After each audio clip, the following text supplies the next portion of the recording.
hope that's not the first welcome you've received today as you came through the doors of the church. I hope you were met by one of our greeters and you've already received that welcome. So as you know, we have greeters at every entrance into the church. We have them at the front door. We have them downstairs. Greeters are downstairs to help you as you come through either door downstairs, or we have the side door over here. But hopefully, no matter which door you came into, you were met with a warm smile and a handshake and a sincere welcome. And if you're a regularly attending members, most likely you were greeted by an acquaintance or an old friend, which makes the welcome even more personal and more heartfelt. And to our guests here today, whether it be your first visit or a return visit, or if you're a past member who's come back to see family and friends, I hope you have been made to feel welcome this morning when you came into church. I wanted to talk to you about our greeting ministry today and how it relates to the guest care in our church and extending a warm and caring welcome. It all started about 2 months ago when I received a call from Chris Viking, our co-head deacon. And at the urging of Pastor Farr, Chris called me and wanted to get together and talk about our greeting ministry. Almost 3 years ago it's been. It fell by the wayside. We did without our greeters, and you remember why. We had the COVID incident, the COVID experience. I don't want to spend a lot of time talking about it. It gets too political. It upsets everyone's life, and the world was turned upside down by it. A disease that modern medicine and science and even our government didn't know how to deal with. And it changed how we do business in the world. Working from home. Some changes have been made permanent. They're still at home. I mean, business has changed. It changed education in schools. Teachers and students quit going to the classroom online. And most personally, it affected us in church. In the same way, we had to separate and go into individuals' homes. And for the first time I can ever remember, maybe the first time in history, churches were closed. Our church was closed. Our greeting ministry suffered to the point where it was non-existent. We went almost 2 years without greeters. And we didn't need them.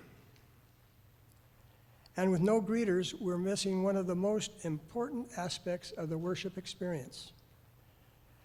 But as things started to turn around, as things started to come back to normal again, Pastor Farr, Chris, and I wanted to share with you and re-emphasize the value and the important role that greeting plays when it comes to our guests and our visitors and our members. Whether you recognize it or not, the church's greeters are quite possibly the most vital members of the weekend team. Now you think about it. Each person walking into this church will interact with a greeter, and you can't say that about any other position on staff. We have our pastor, we have our elders, we have our musicians, we have our announcers, the children's story. They all add to the service, and they're all important to the service. But none of them come in contact with every individual who comes through the door. This is a friendly church, and our greeters are on the front line when it comes to extending that friendship. In fact, greeters are the catalyst. They're the icebreakers. A warm smile, a sincere and heartfelt welcome is a critical moment as people come through the doors. Church studies have proven with statistical data that the first 2 minutes that a newcomer comes to church is the single most deciding factor as to whether or not they're ever going to come back again. Think about that. It took courage to visit a new place and to see new faces. And subconsciously, when they come into the church, they're going to be asking themselves questions. I wonder if the people here will like me. I wonder if this church is friendly. I hope the seating is comfortable. What kind of church is it anyhow? I hope they don't embarrass me. So making someone feel warm and welcome and special before the service even starts goes a long way towards helping them enjoy the service and the message they're going to receive. Speaking of embarrassment, how can we embarrass a guest or a visitor and make them feel awkward? No one likes to feel awkward. Think back in a time when you felt awkward. It wasn't a pleasant experience for you. Many people do everything they can to avoid being put in an awkward situation. If they do find themselves in an awkward situation, what do you think is going to happen? They're going to steer clear of it the next time. And this is especially true for a guest or visitor who's made to feel awkward in a church. When you and I come to church, feeling awkward is not something that we experience. We don't worry about it. We know what's going to happen. We have friends here. We feel right at home. We forget what it's like to walk into a church for the very first time and not know anybody and wondering if you'll be put into an awkward situation and make you feel uncomfortable. You have to remember, and this is the most important thing, we only get one opportunity to make a guest feel welcome, only one. If we make them feel awkward on the first time, they're going to go into a flight mode, and we'll probably never see them again. Doesn't matter how many times we call them, or email them, or text them, or whatever else is part of our follow-up plan, they aren't going to come back. So what are some of the ways that churches can make a person feel awkward? Well, asking a visitor to sign a guest book with their name and address and maybe even more pertinent information. Some might be comfortable with this, but most feel that giving their names and that information, they're offering more of themselves than they're ready to give. For many guests, anonymity is extremely important. And as far as non-church guests, folks that don't go to church on a regular basis, giving that information, they're very hesitant. And the more information you ask of them, the more reluctant they become. And reading their names from the pulpit, making them stand up, can leave a guest awkward, standing and feeling embarrassed. So what is meant to make the guest and visitor feel welcome and special and honored usually does just the opposite. We used to do a guest book, but now we have a guest card in the back of the pew. And this eliminates the need for a guest book and the potential of embarrassing somebody. The card has the option for someone to contact them if they want to be contacted, if they want more information. In other words, don't call me, I'll call you. They don't want to be bothered, and if we try to follow up and pester them with letters and emails and texts, we're sending them farther away. Another thing, show a guest where to go if they ask questions. Don't just tell them. Now, our church is small in comparison to other larger churches like Loma Linda or Walla Walla, perhaps, so verbal instructions aren't too complicated. But if you have to take somebody downstairs, if somebody wants to go downstairs, there's 3 or 4 classes down there, so take them down there. Take a moment of your time and take them downstairs. Show them. Think of Walmart. When's the last time you were in Walmart and couldn't find something, and you asked an employee where this item is? They don't just tell you. They stop what they're doing and they take you to that product. That's customer service. And that's what greeting is. It's customer service. Another thing, don't assume that guests know what we know and what we believe. This is not the time to talk church doctrine or our personal opinions. An example, several years ago, a couple came to an evangelistic meeting. And it led them coming to our church. And the couple showed an interest in learning more about our faith. And they were coming every week. And then one of our members felt it was their place to advise this lady that if they were to continue to come to this church, she shouldn't be wearing any jewelry. So, you might imagine what happened. This lady loved her jewelry, but in a case like this, we welcome them, we want them here. The rest of that stuff will take care of itself. Time and place. So you can guess what happened. We never saw them again. One insensitive comment by someone sharing a personal opinion can undo what weeks of caring and friendship had accomplished. And another one, this might be trivia, but we don't own the pews that we sit in. We don't say to our guests, it's nice to see you here. Well, we're glad you're here, but by the way, you're sitting in my spot. We're all creatures of habit. We like to sit in the same pew every week, but for 1 week, consider the feeling of the guest and treat yourself to the experience and the adventure of hearing the sermon from a different pew. This is the worst one of all. The worst embarrassment of all, not acknowledging guests at all. Picture this, a guest walks through the door into the foyer. Nobody there to greet him. No friendly greeting, no handshake, no smile. If there is a greeter there, maybe they have their backs to you. They're visiting with a friend.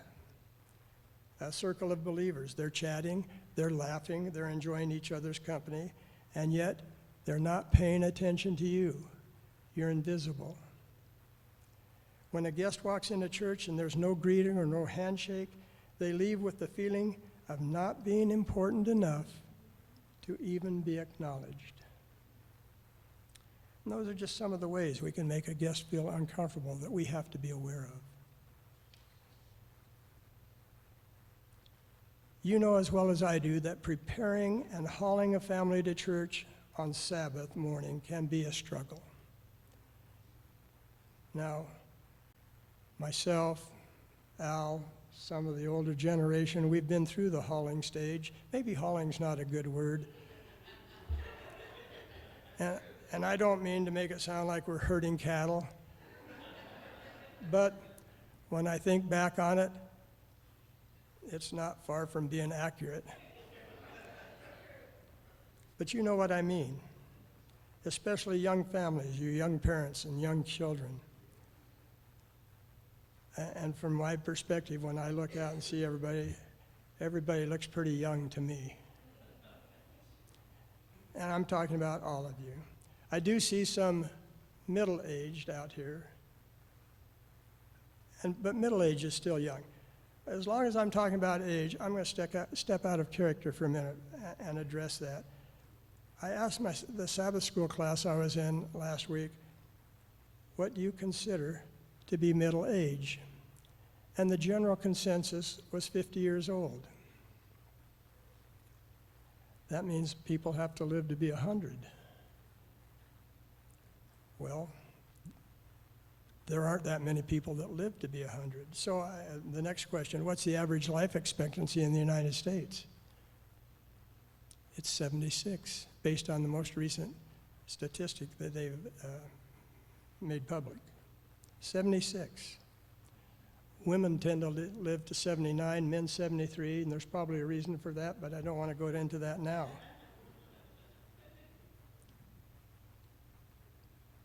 So if it's 76, what's that make middle age? 38. Marilyn, you're right, 38. Now to prove my point. Mark Easley's sitting here today with his young family, is in the church here, with his young family, lovely young wife Sandra and their two boys, Owen and Boyd. Now Mark took exception to this last week, my claim that middle age is 38. In his defense, he spoke up and he said that longevity runs in his family. And he has relatives living well into their 90s, and even he has an uncle over 100. And with that longevity in his family, he qualifies for middle age. Well, I know how old Mark is. He's 48. I hope I didn't tell us something I shouldn't have. But Mark, here's the thing. We can't argue with facts.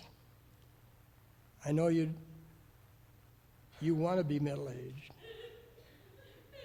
but you aren't. You were, but you aren't. And you can't go back. And so it's time to face it. I'm surprised your mother didn't tell you about this long ago. And I'm sorry to be the one to have to break it to you. You're not middle-aged. You are part of the over-the-hill gang. And I just want to extend a welcome. Come on in, the water's fine. All right, back to our subject. We were talking about herding our families to church on Sabbath morning and the struggles that we face, just trying to get everyone showered and bathed and fed and dressed and get to church on time. It's a lofty goal.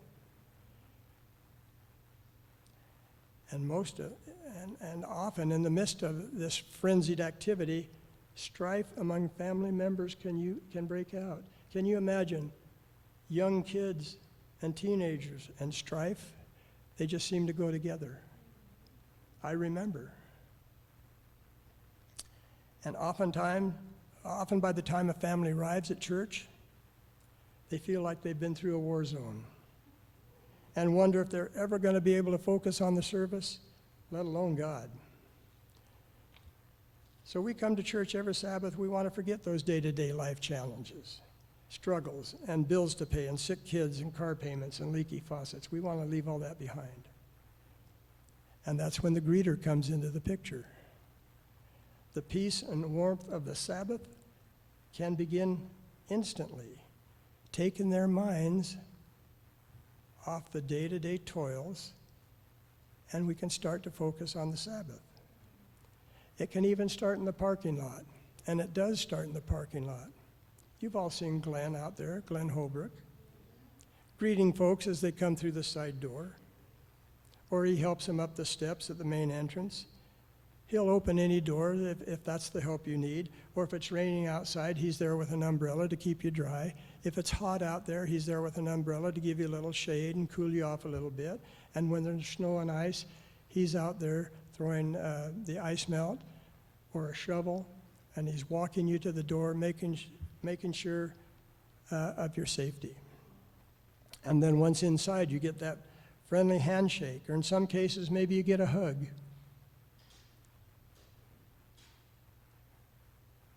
Speaking of hugs, we have a designated hugger in our church. I've watched each week as Rhonda Iverson goes around and greets with hugs. And that hug says, "Welcome, I care about you."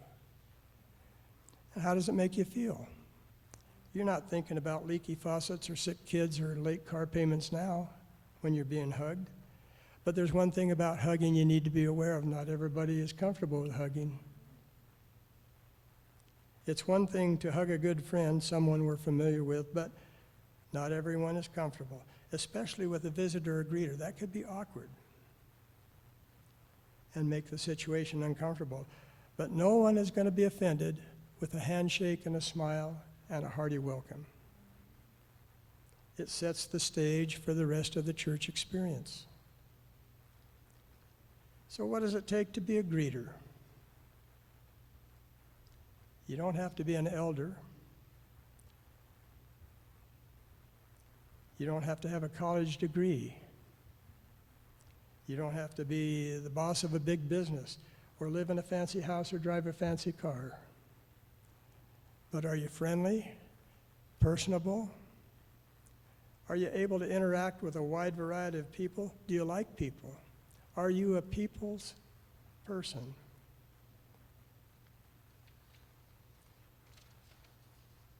So what's it take to be a special? Does it take a special talent? I'd like to read you a story written by a man named Paul Richardson, and the title is First Impression. Here's the story.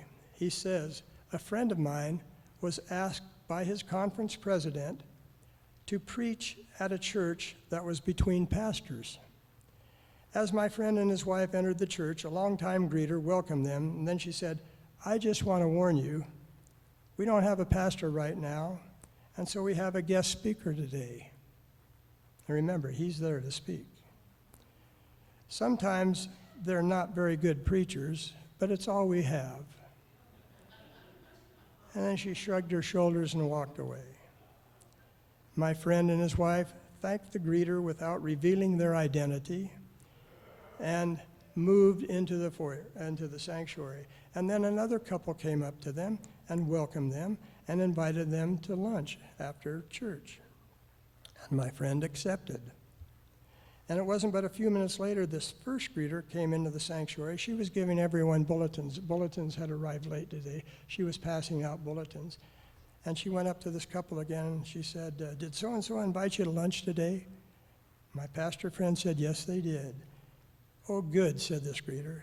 It's their responsibility this week, and I was just making sure they were fulfilling their obligation. Apparently, she was in charge. So, the article goes on. If you have greeters like this at your church door, please find another place for them where they cannot undo in a split second the blessing you've been preparing for all week. So what do you think? Could she have handled this a little bit better? Here's what I think. First of all, the head greeter had failed to introduce herself and exchange names. As head greeter, she would have known the fact that a guest speaker was coming that day, and the speaker's name would have been made available to her. She also made an apology to the guests about their guest speakers. She was basically apologizing because they didn't have a pastor and they had to use guest speakers. We should never apologize for the service in our church or our building. We don't need to say, it isn't usually like this. Lean into who we are and own it. We have a nice, friendly church. Our pastor we're in between pastors now. We have a guest speaker. Just own it. Be honest with them. Never apologize. The article said she needlessly criticized another greeter when the other greeter did nothing wrong. When the guests confirmed that they had indeed been invited to lunch, it could have been left at that. A simple, great, see you then, and we can visit more. The whole experience could have been avoided if the head greeter had done her homework. She would have known that a guest speaker was due to speak that day, knew his name, and placed all the other greeters on high alert to be looking for our guest. So how do you think this visiting pastor would have felt to be called by name, such as Mr. and Mrs. Wilkes? We're so glad to have you here today. Traveling this far to talk to us means a lot to us. And we're having a potluck after church. Won't you join us? Wouldn't that first impression be better than the one they got? We like calling someone by name also. That's important. How do you feel when you introduce somebody and they use your name several times in the conversation? We like it. What's special about hearing our name? It's recognition. We all like to feel special and recognized and valued. Did you know studies have shown that hearing our name activates our brain? Scientists have done studies using a brain scanner to study reaction of the brain upon hearing our name. These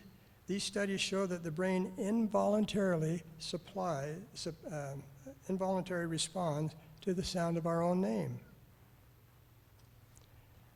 Becky's sitting back there. I don't know if any of you saw it, but when I said the name Becky, her head popped up.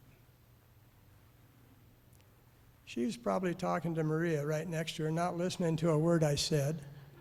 She never does.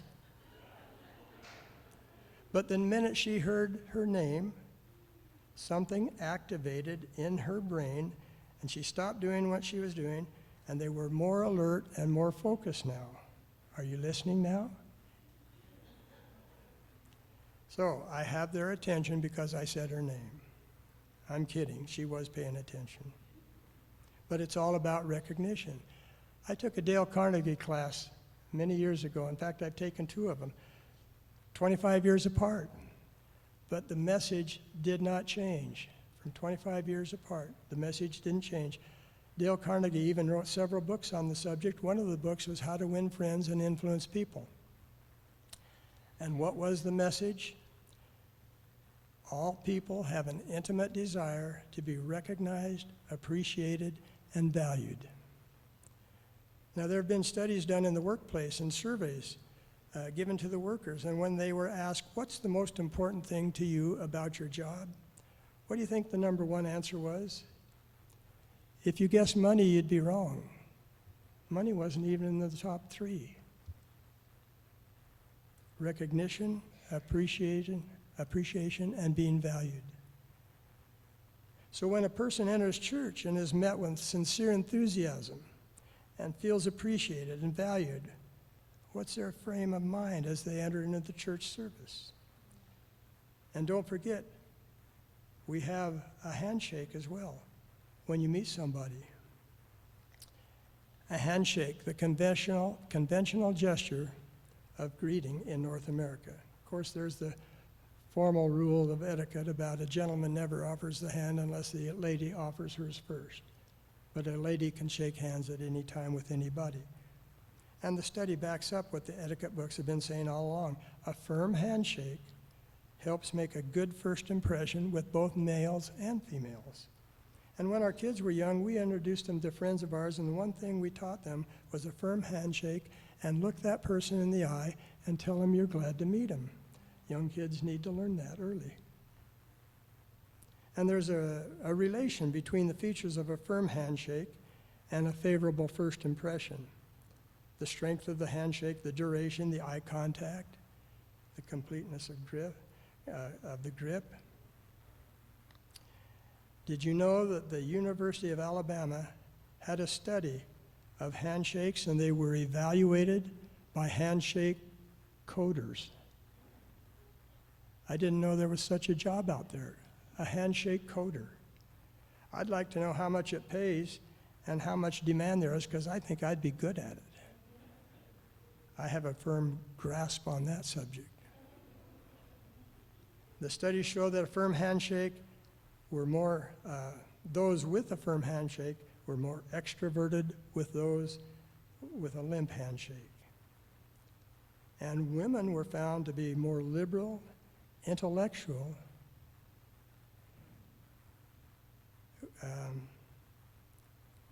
if they had a firmer handshake. And they made a more favorable impression than women with what Arnold Schwarzenegger calls a girly handshake. So, we're winding down. Let's review. First impressions, which we all form spontaneously, are powerful. They have tremendous potential, both for positive and negative. They influence attitudes and opinions. They can trigger prejudice and bias. Recognizing the power of the first impression is a vital element in planning effective ways to making our guests feel welcome and comfortable in church. And by guests, we mean visitors or newcomers, people who are not yet part of a local church and aren't attending regularly. Although our church greeters are on the front line, when it comes to meeting guests, we all need to be aware and part of the backup team. when it involves making a first impression of our guests. The warmest welcome by the friendliest of greeters cannot insulate a guest against an icy moment or atmosphere created during the church service. Remember, a guest may come in contact with several individuals through a service, and one icy or impersonal moment or insensitive moment may create a feeling that causes that guest never to return.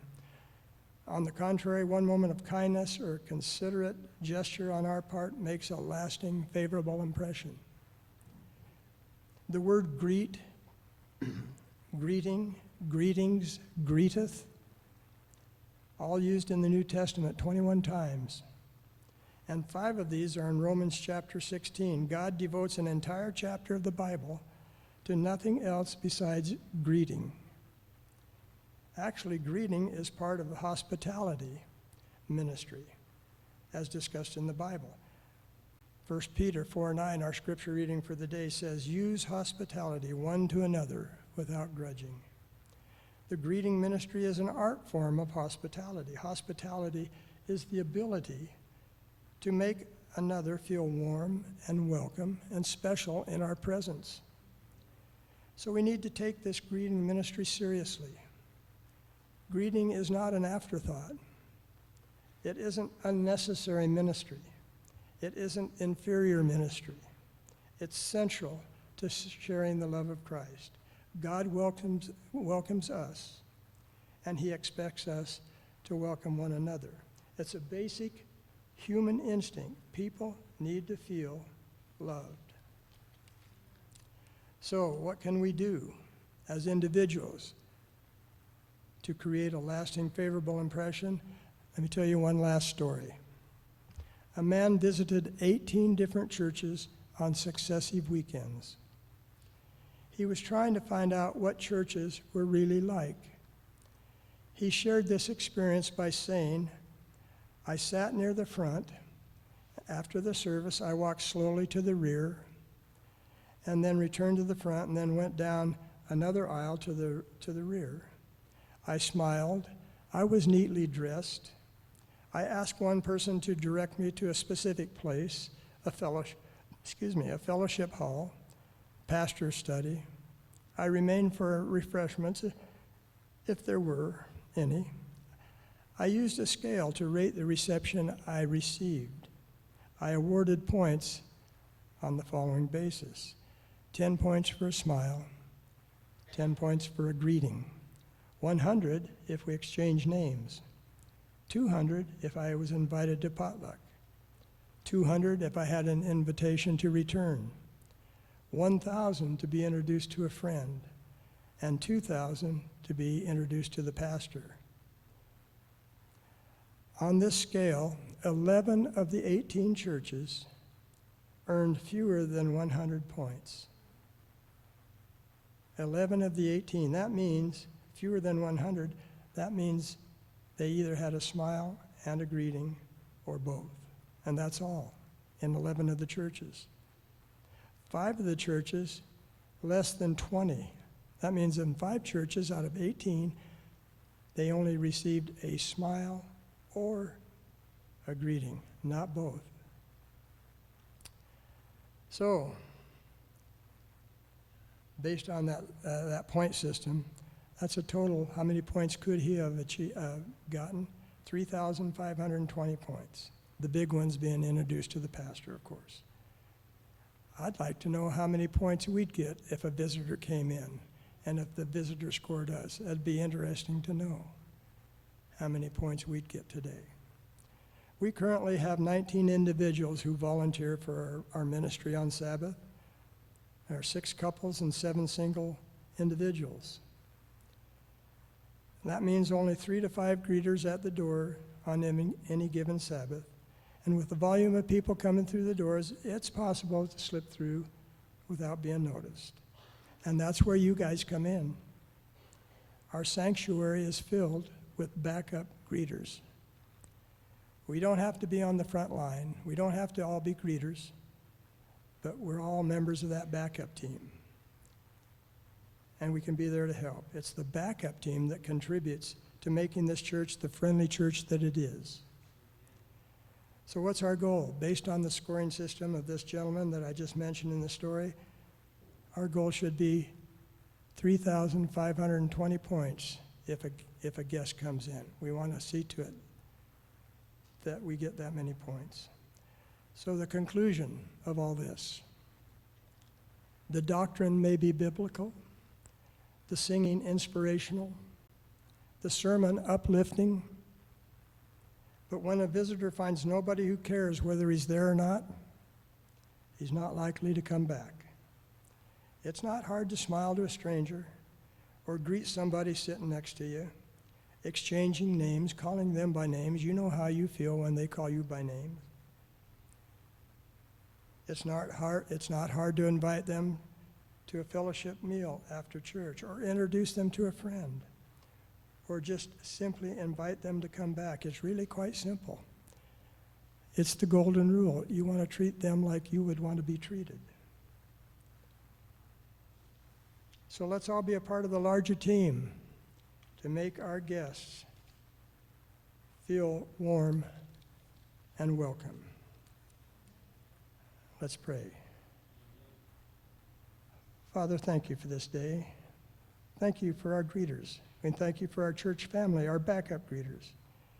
As we serve you and extend a welcome to all who come to worship you each Sabbath, we ask that you continue to bless us as a friendly church, representing you in all that we say and do, that we would be more like you. In your name we pray, Lord. Amen. Happy Sabbath, everybody.